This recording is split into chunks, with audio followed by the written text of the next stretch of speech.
Welcome, everyone. My name is Consuela Chapman, the founder of Choices in Wellness. Thank you for joining the Arrive and Thrive Mental Maintenance Strategies for Sustaining Compassion Resilience. I've also invited Yolanda Bartow with Inner Peace to co-facilitate this webinar. Yolanda? Hello, everyone. My name is Yolanda Bartow. I'm a licensed clinical social worker. The name of my company is A Place for Peace, and it's located in Charlotte, North Carolina. In addition to me being a licensed clinical social worker, I am also a Reiki practitioner and yoga instructor. And today I will be sharing some self-care as it relates to body and physical awareness. Thank you for having me, Consuela. You're welcome. As we navigate and begin to restructure this new normal, self-care is more important than ever. Wouldn't you agree, Ms. Bartow? As the captain of our ship, we are responsible to ensure it continues to sail. During this time of uncertainty, we're in uncharted waters. And so our self-care toolbox will need to look a little bit different. Join me for practical mental maintenance strategies for staying resilient to ensure that you arrive and thrive. And that's going to be compassion and resilience. And typically, we use them separately, but together, they create a synergy effect that allows you to do what you do on a daily basis.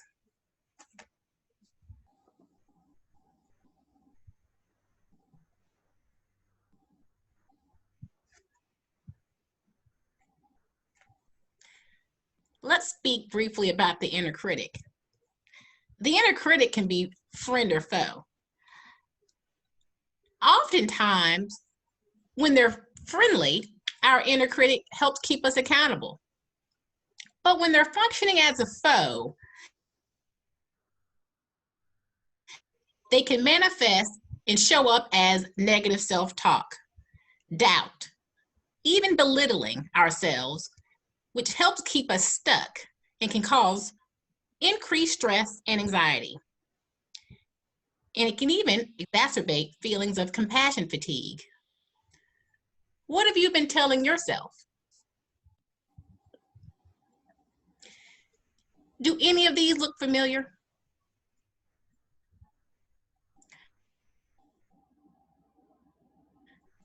I must be perfect. I must not make a mistake. I just can't do this anymore. There are 7 inner critics.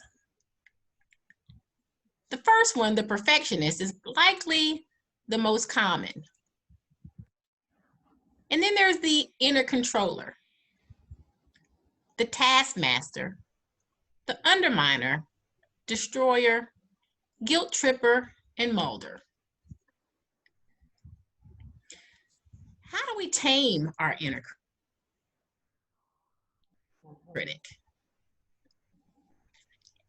Well, we'll get into more about that after we speak about compassion fatigue, because that inner critic can exacerbate feelings of compassion fatigue. And it's often the downside of being in a helping profession.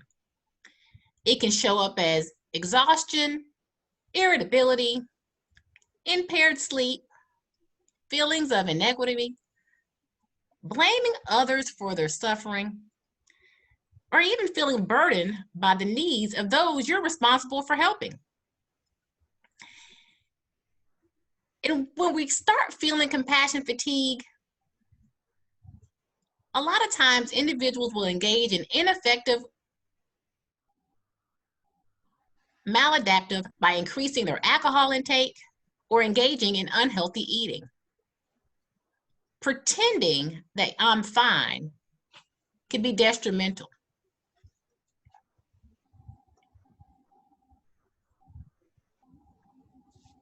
Self-compassion, why is it important?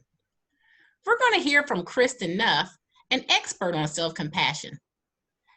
Listen to how she explains it.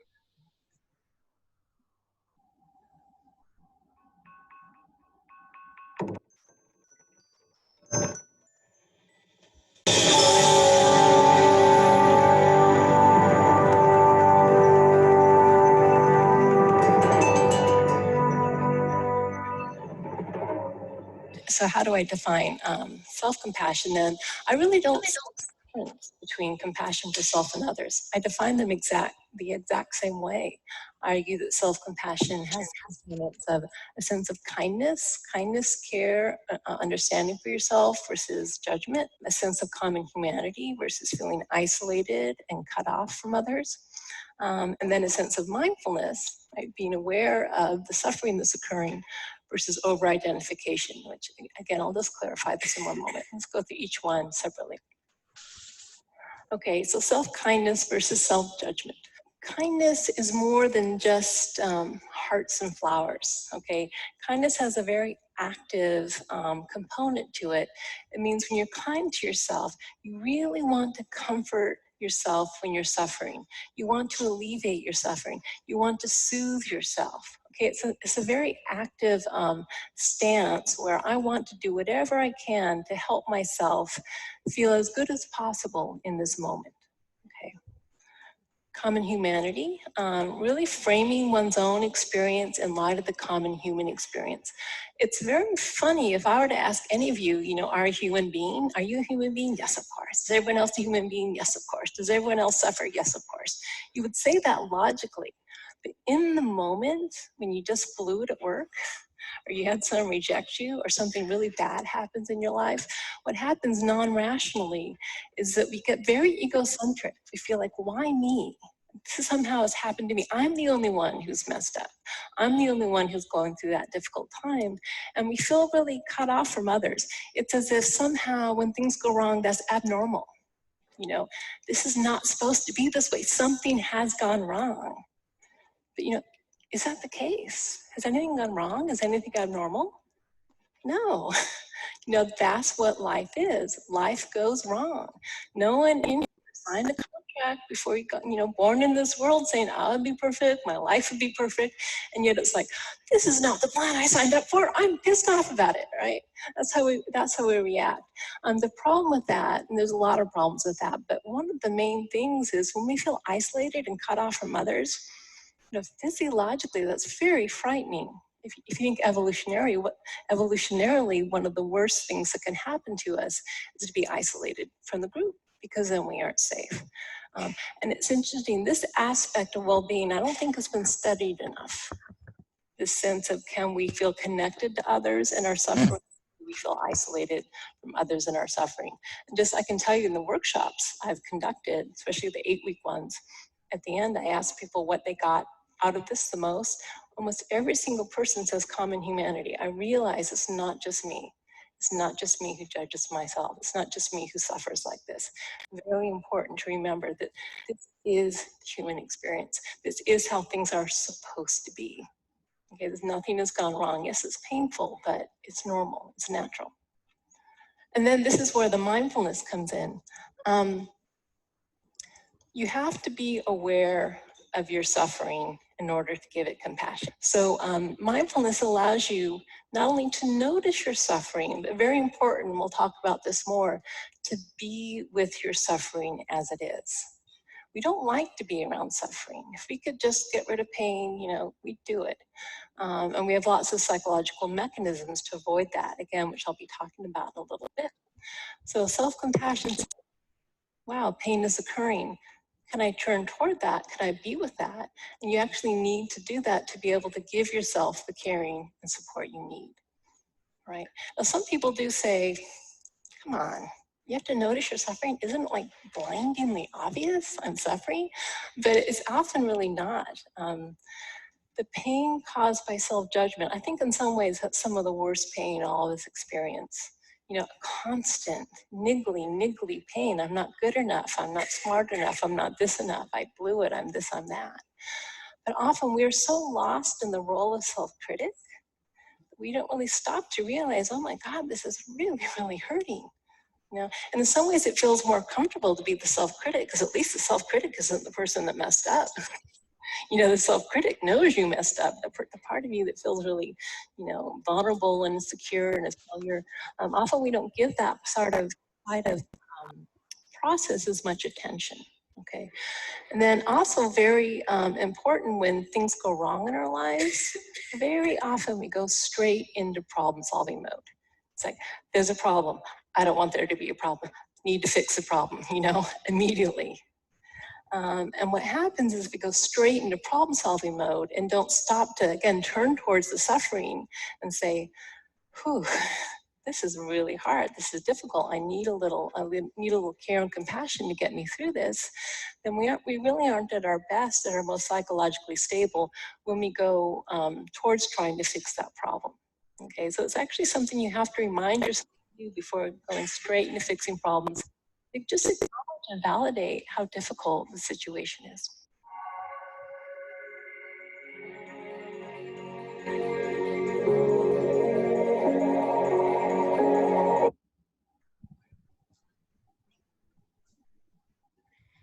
So I hope you have a better understanding about self-compassion. So let's talk about compassion resilience again and how the two of them work for the betterment of you. Awareness is freedom. And I like to say self-awareness is essential in the change process. Knowing what you need allows you to be intentional and in the moment to self-soothe. Denial, according to compassionfatigue.org, is one of the most detrimental symptoms of compassion fatigue. I love this quote by Eleanor Brown. When you take time to replenish your spirit, it allows you to serve others from the overflow. You cannot serve from an empty vessel. You know, to add to that, you gotta nourish to flourish. So think of yourself as the gardener of a garden. And that garden is going to reap based on how many seeds you plant, how much you nourish it, the sun it receives, the water. And when it's time to harvest, you may have just enough for yourself to get by, or you may have just enough for yourself and an abundance to share with others. That's compassion resilience, that reservoir that you can reach back in that ensures you show up. The fact that you work with youth and the underserved already proves you have a level of compassion resilience, because without it, you would have likely have changed careers or stopped caring.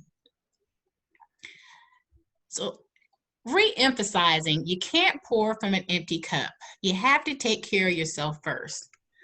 So we're going to be sharing some practical strategies for refilling your cup that you can use in your professional or personal life.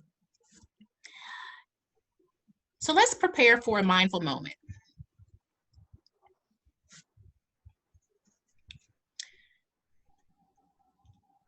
Yesterday is history, tomorrow is a mystery, today is a gift.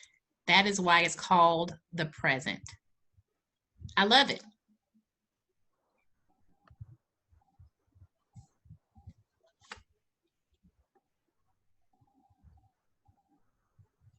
So we're going to start this exercise by finding a comfortable position, sitting or lying down. And I want you to take 2 deep cleansing breaths.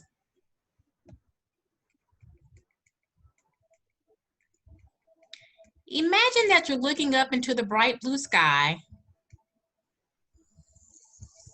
Feel the sensation of the air, maybe a light wind passing by.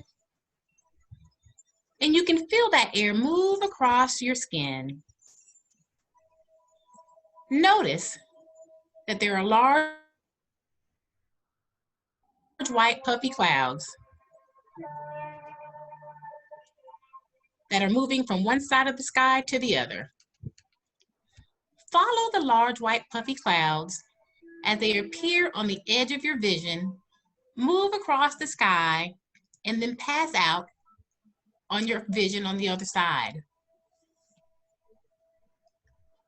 And after one cloud makes its movement across the sky, then another cloud comes and does the same. And they keep coming, one after another, moving across the sky. I want you to begin becoming aware of your thoughts that are coming through your mind, and take whatever first thought that comes to your mind and see if you can place it on that cloud. And just let the cloud flow by. Then do the same thing with the next thought that comes to your mind. You can also put sensations, feelings, or urges on the clouds and let them flow by. You might choose to represent those thoughts or experiences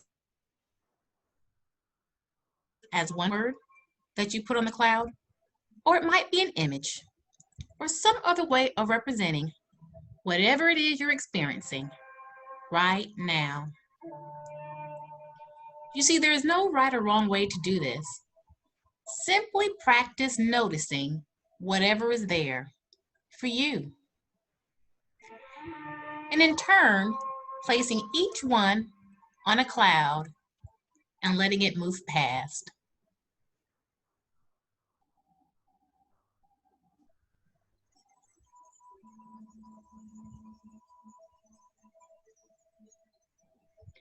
If you get distracted or think you can't do this, put that on the cloud.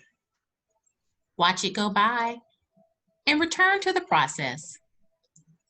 You might have to do it over and over, but that's okay.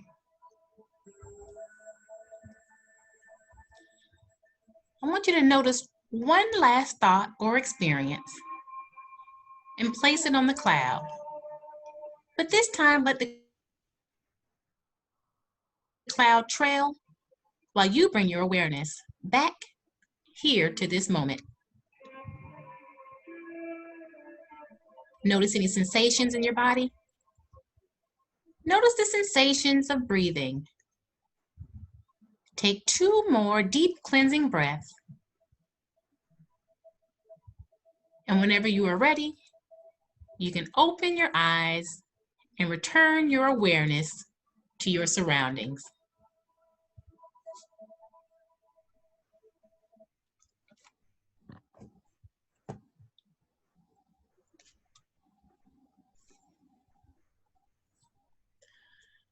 Whew. I hope you found that to be relaxing. You see how it doesn't take a lot of time to practice mindfulness and find your ground. Why practice mindfulness?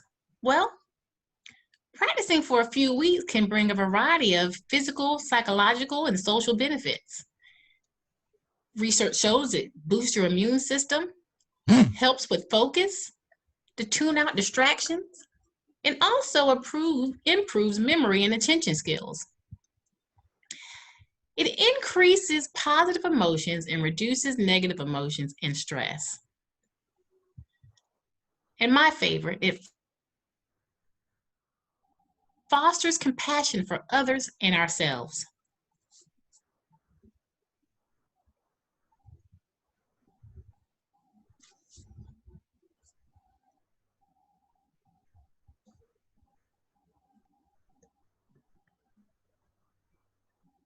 So now we're going to hear from Yolanda Bartow as she talks about physical self-care and implementing yoga. Thank you, Consuela. So one of my favorite quotes by Buddha states, "You yourself, as much as anybody in the entire universe, deserve your love and affection." So what is yoga? Yoga is a mind, body, and spiritual practice that combines physical postures, breathing techniques, and meditation to bring an individual into harmony with all that is. So when we talk about benefits, we have some that are related to our mind, our emotions, our physical body, as well as our spiritual body. When we think about the benefits of the mind, the breath work and meditation associated with yoga practice assist in reducing fear, stress, anxiety, impulse control. It increases our focus, concentration, decision making, as well as being better at evaluating rewards and consequences. When we think about the physical aspects and benefits of yoga, what comes to mind is oftentimes in Western society, yoga is viewed as a exercise, which it absolutely is. And as exercise, it aids in weight loss, it improves flexibility, it builds muscle strength, perfects our posture, it prevents cartilage and joint breakdown, it protects our spine, it helps to boost our immunity, and it promotes cardio and circulatory health. The emotional benefits of yoga are associated not only with our mental health, but also connecting us more to what our true thoughts and feelings are and being able to express that to other people.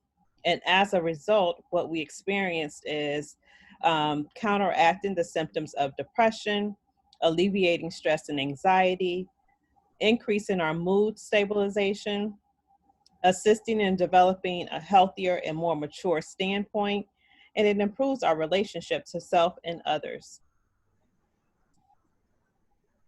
When we talk about spirit from the aspect of yoga and the benefits of it, what we're talking about is an individual's connection to the world around them. And so as a result, when we're practicing yoga, again, we're promoting calmness and inner peace. We're assisting in the exploration of energy. We cultivate awareness, promote a deeper body and energetic awareness. It helps to remove blocks that interfere with the full experience of life.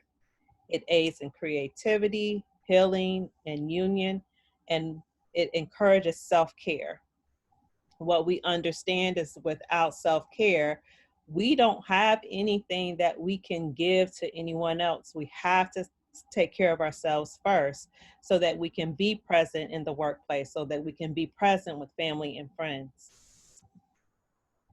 So let's take a few moments and practice some chair yoga. Remembering that yoga is not about being flexible, it's about being willing.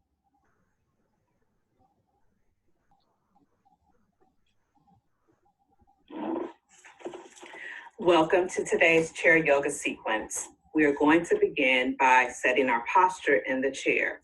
So what we want to sit midway in the chair so that our knees and back of our legs are not up against the back of the chair, but that our thighs are well supported and that our back is not completely up against the chair. We also want to make sure that our feet are flat on the floor and that our legs are hip distance apart. And what that means is if I were to go from my hips to my knees, they're perfectly in line. So this is too close and we don't want to be too wide. We just want to make sure that we are hip distance apart. What we're going to start with is bringing our hands to namaste position. And we're going to take a couple of gentle breaths in. So we're going to breathe in and out very gently.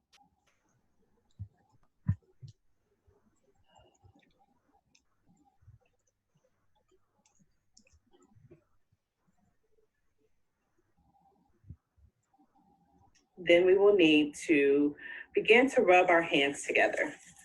And what this does is it begins to generate heat between our palms. And what we want to do after we have rubbed our hands together is place our hands gently over our eyes. And again, take 2 gentle breaths.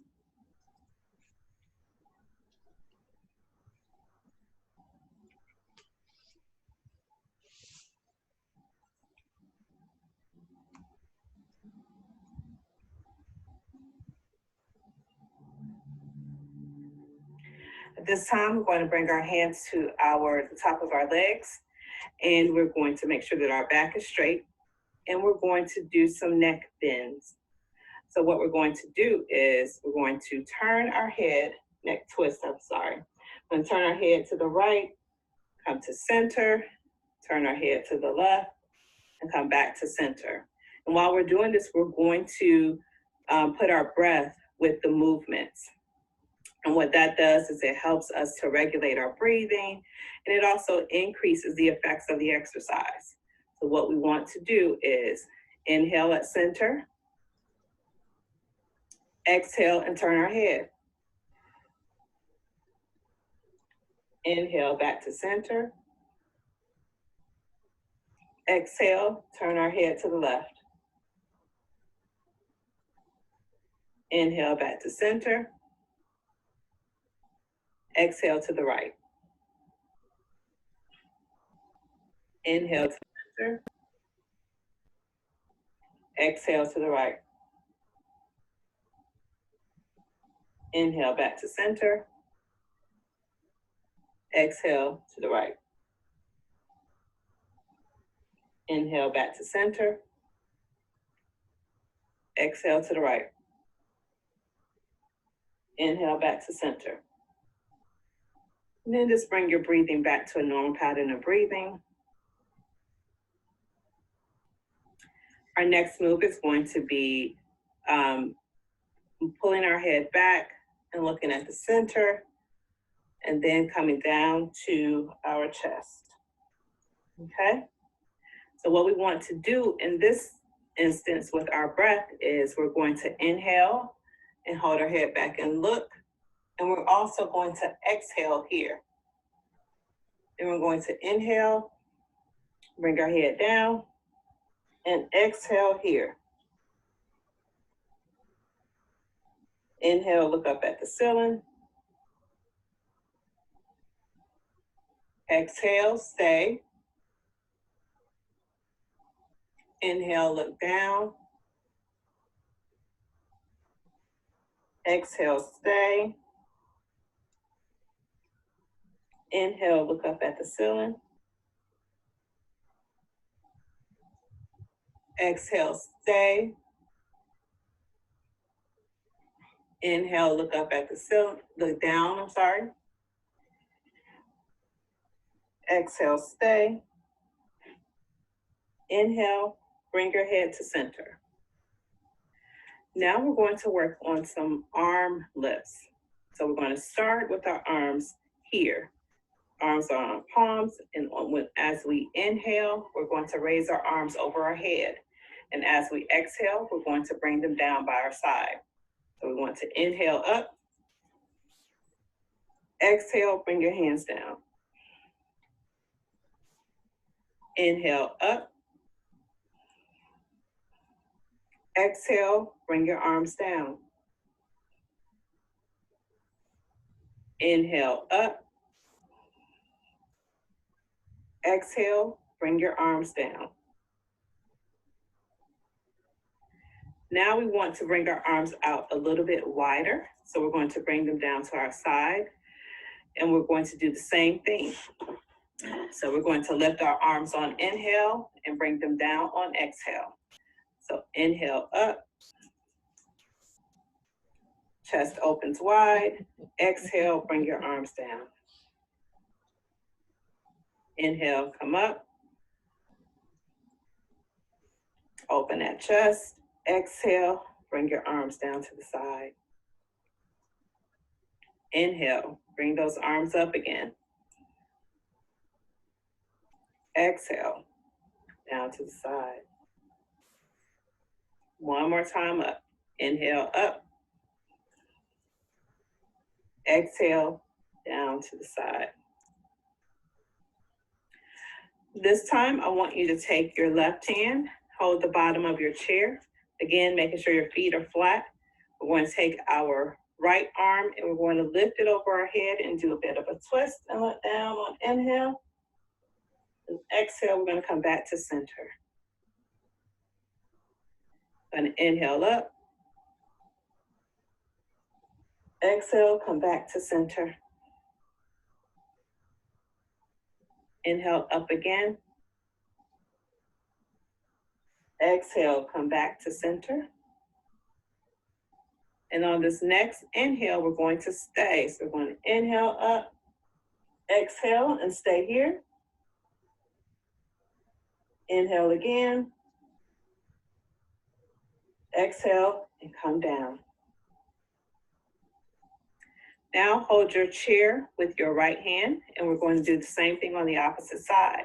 So we're going to inhale and bring our arm over our head and turn. And exhale and come down. Inhale. Exhale and come down. Inhale up again. Exhale and come down. And on our next inhale, we're going to stay. Exhale. Inhale again. Exhale and come down. Okay. Next, what we want to do is we want to bring our left leg over our right leg. So what you're going to do is you're going to lift it and place it firmly, ankle on your thigh. If you can't do this, just simply lift your leg and hold it for a few moments and then put it back down. And you can do the moves that we're going to be doing in this position with your feet flat on the floor. So what we want to do here, so we're going to inhale and exhale. We're going to do a forward bend. Go as far as you can comfortably.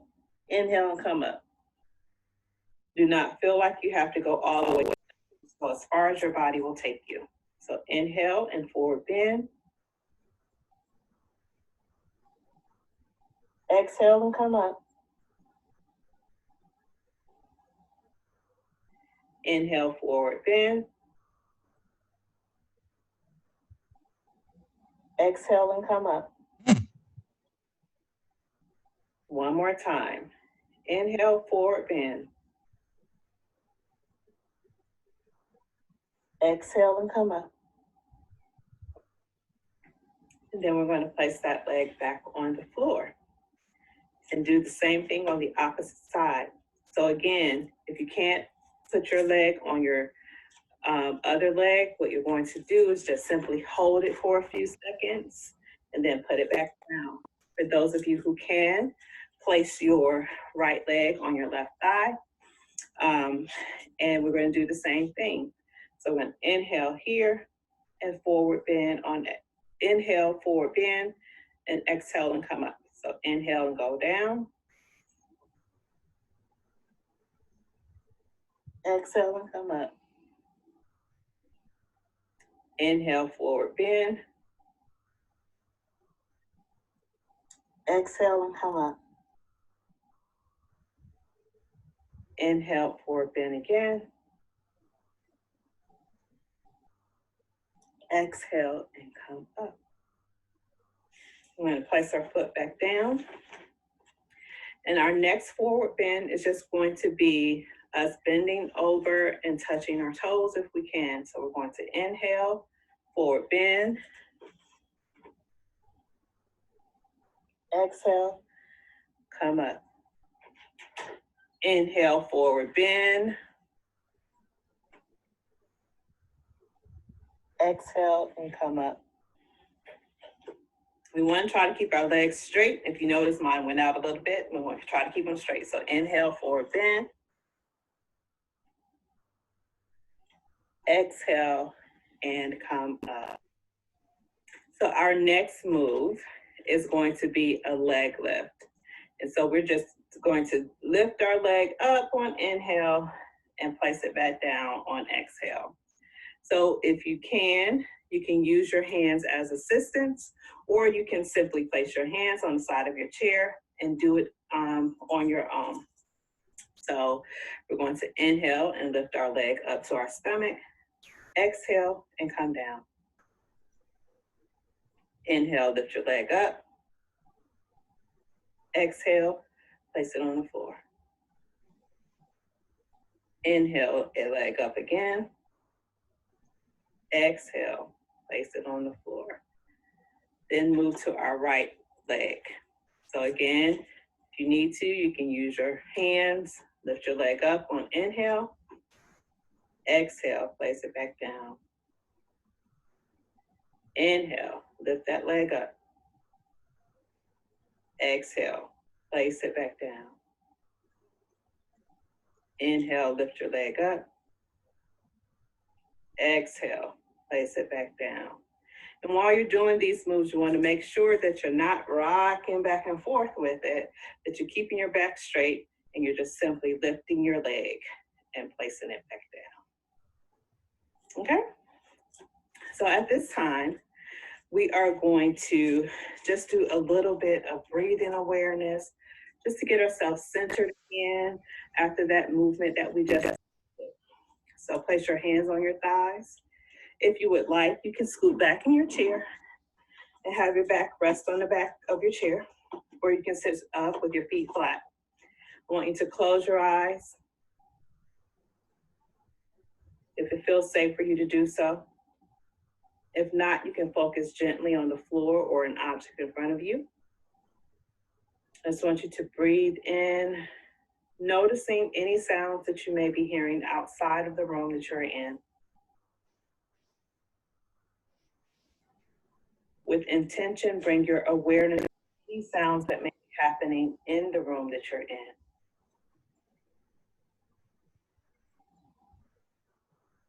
With intention, bring your awareness to the breath at the tip of your nose. Noticing as you inhale and exhale if the temperature changes. You may notice as you inhale that the air is cool, and as you exhale, it is warm.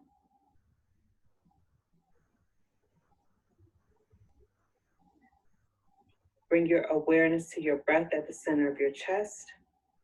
Noticing as you inhale, it rises, and as you exhale, it recedes.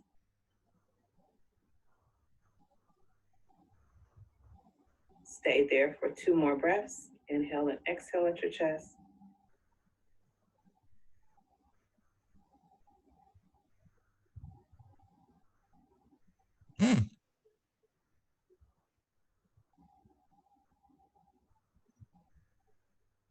Next, bring your awareness to your breath just behind your navel. Noticing again as you inhale, your stomach expands, and as you exhale, it recedes. Keep your awareness there for a couple of breaths of inhale and exhale.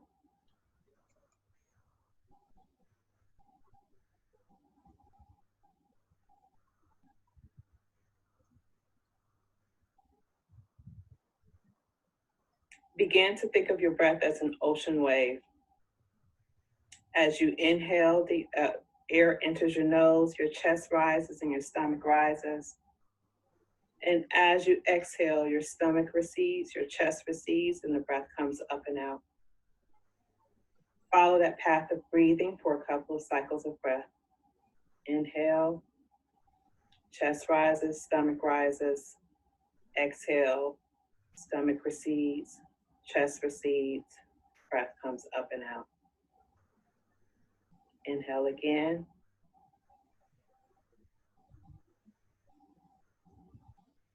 Exhale. Same thing, one more gentle full breath in. And exhale. Bring your breath back to a normal cycle of breath. Understand that this was a short chair yoga sequence. And with each move that we did, you can increase the number of reps to increase the time and attention that you're putting to each move. In doing so, you increase your time focused on centering yourself and getting back to a place where you can go back to work and be clear-minded and focused. Namaste.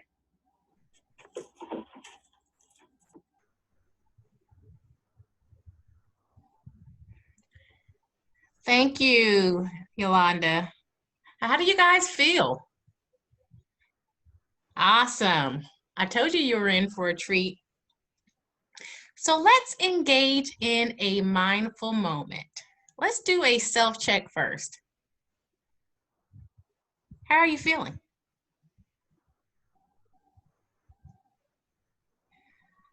As I mentioned in the introduction, I have a podcast called the Daily Calm. And so for this webinar, I created one specifically for you. It's called Daily Intentions. Take a listen. Thank you for joining me.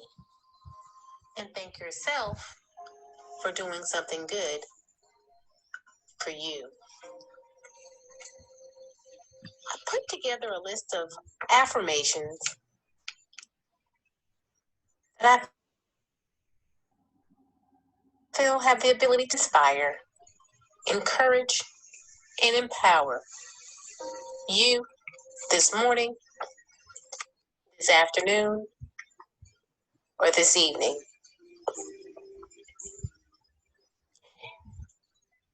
Each time before I rise, I will say out loud, "It's a brilliant and new day."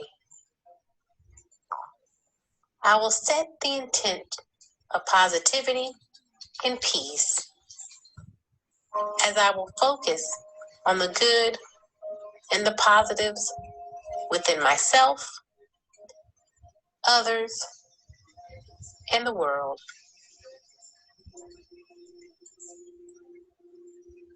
I will create boundaries that serve to sustain my inner harmony.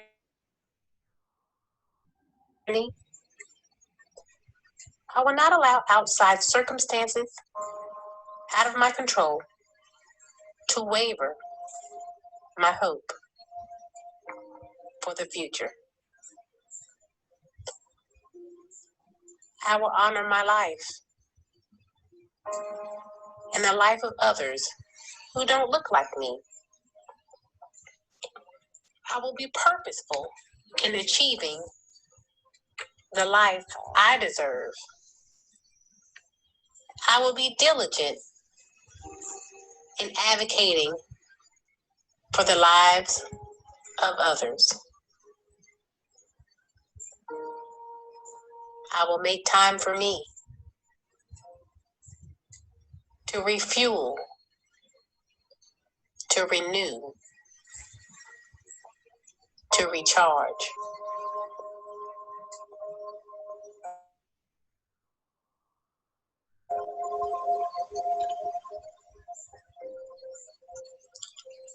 I want to encourage you to listen as often whenever you need to refuel, restart, or recharge.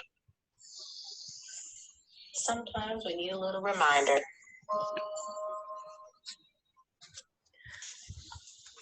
All right. Thank you. That meditation, Thank you for joining me.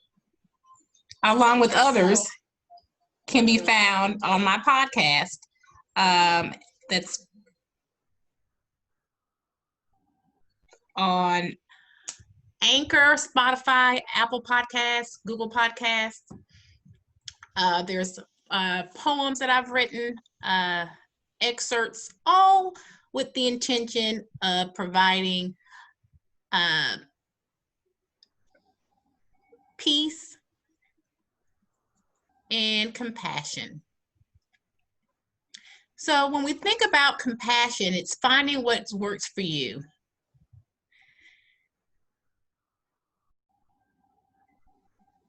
It's treating yourself well.